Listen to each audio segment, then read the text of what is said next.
I'm George. Today I will review DJI Pocket 2. Top 10 tips and tricks for DJI Pocket 2. Watch till the end please. You will learn a lot of interesting things.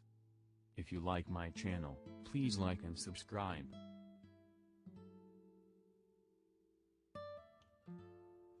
Ten tips and tricks for DJI Pocket 2. 1. Use the Motion Timelapse feature. This is my favorite feature because it requires a complicated setup to create a panning time-lapse. If you get lost in Motion Timelapse mode, then this is the place to go. Scroll down to Timelapse, and swipe left. To enable Motion Timelapse, swipe left. Select Motion Timelapse. A tripod is required for time-lapse mode. Motion lapse can be used to introduce camera movement into the sequence. There are 3 options for movement: left to right, right to left, or a custom path with up to 4 stopping points. 2. Learn the different time-lapse formats you can shoot in. You can now shoot in 3 different video, image formats when you use the time-lapse or motion time-lapse modes on the camera. Understanding the different formats is important so that you can select the best one for your situation.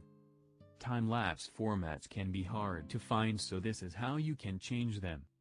1. To return to the main screen, you can choose from motion time-lapse or time-lapse modes. 2. To access the settings, tap Pro at the upper left corner. The various time-lapse formats are available on the first page in the lower left-hand side. These formats are available in 1. Video only. The DJI Pocket 2 can shoot time-lapses or motion time-lapses and then export them as a video. This is an excellent option if you need to quickly capture and share time-lapses without the need to edit them or use photo editing software. 2. Video plus JPG. This format allows the camera to create a time-lapse or motion time-lapse video and then save the time-lapse as a series JPGs.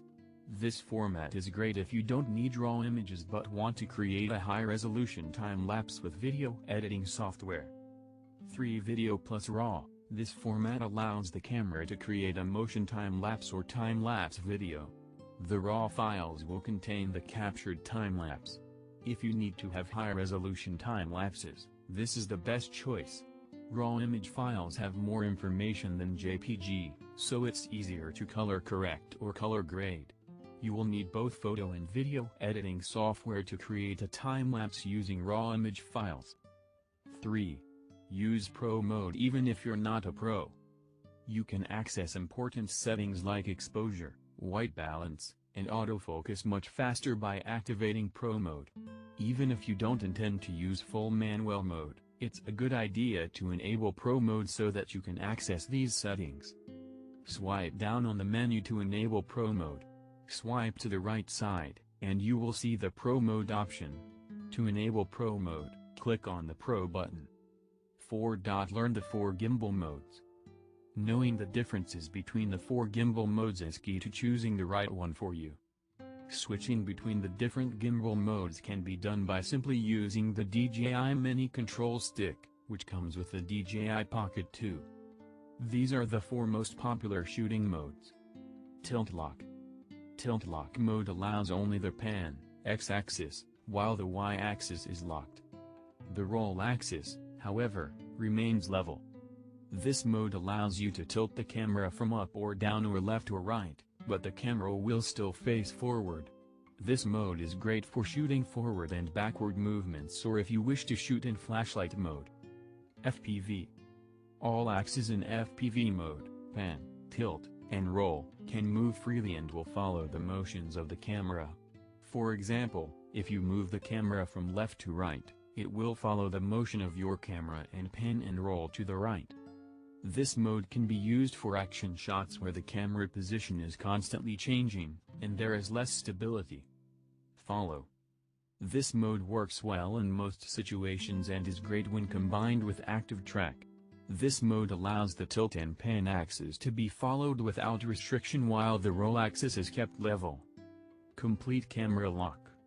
By pressing and holding down the right button on DJI Pocket 2 mini controller stick, you can lock the camera completely. You can lock the camera completely by turning off the handle. The camera will no longer follow your movements and will stay locked at the point you pointed it at when you enabled complete camera lock. This mode is great if you want to focus on one subject straight away and keep your camera in the same place. 5. For the best quality, don't use battery saver mode. The camera will shoot at a lower bitrate when it is in battery saver mode than when it is in high quality mode. After testing, I discovered that the bitrate in high quality mode was about 100 Mbps, while battery saver mode had a bitrate at 80 Mbps. If you are just creating casual content, this is not a problem.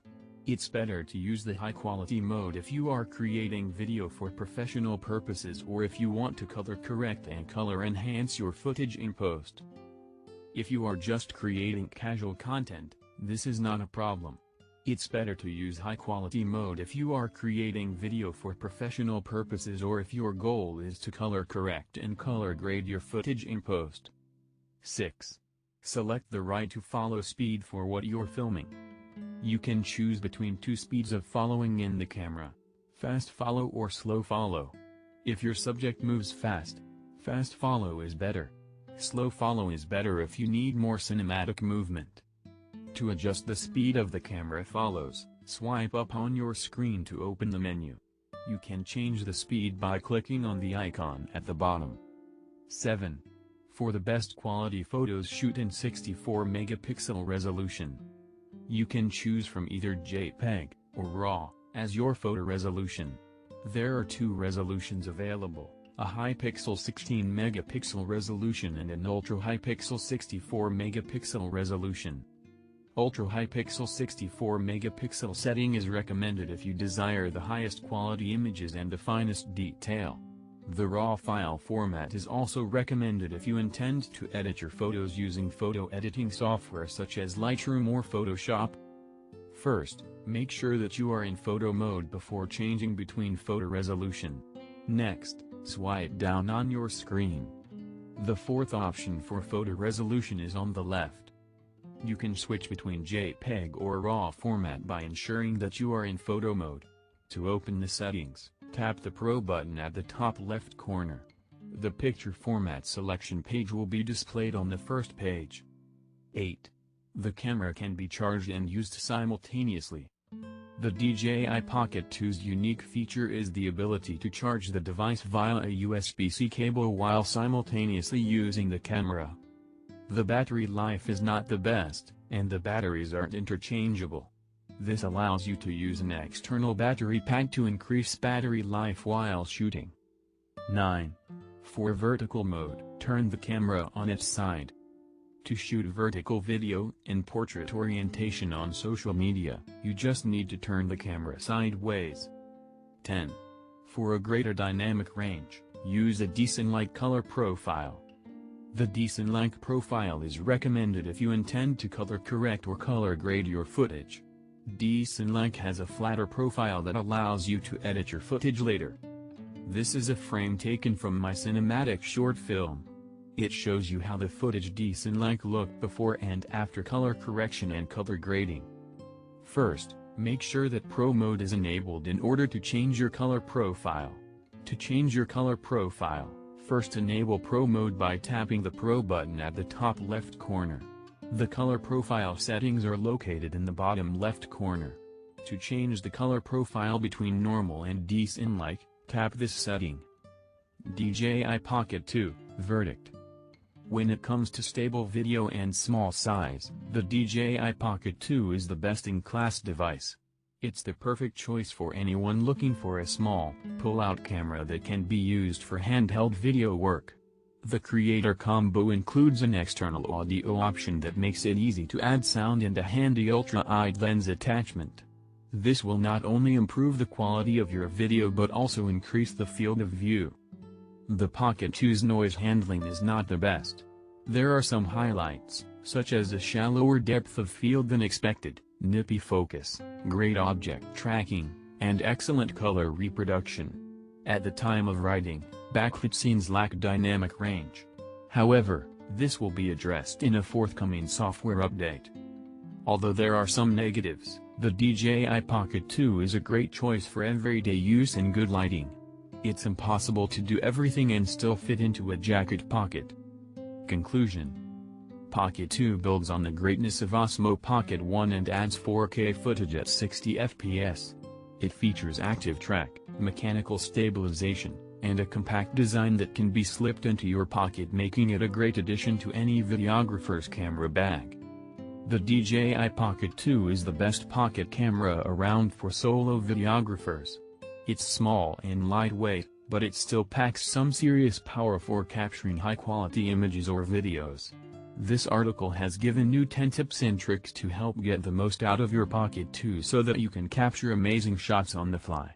If you want the best-in-class tool when it comes to combining stable video and pocketable size, nothing else trumps the DJI Pocket 2. I hope you found DJI Pocket 2 review useful. Thank you for your attention. If you like this video, please press the like button and subscribe to my channel.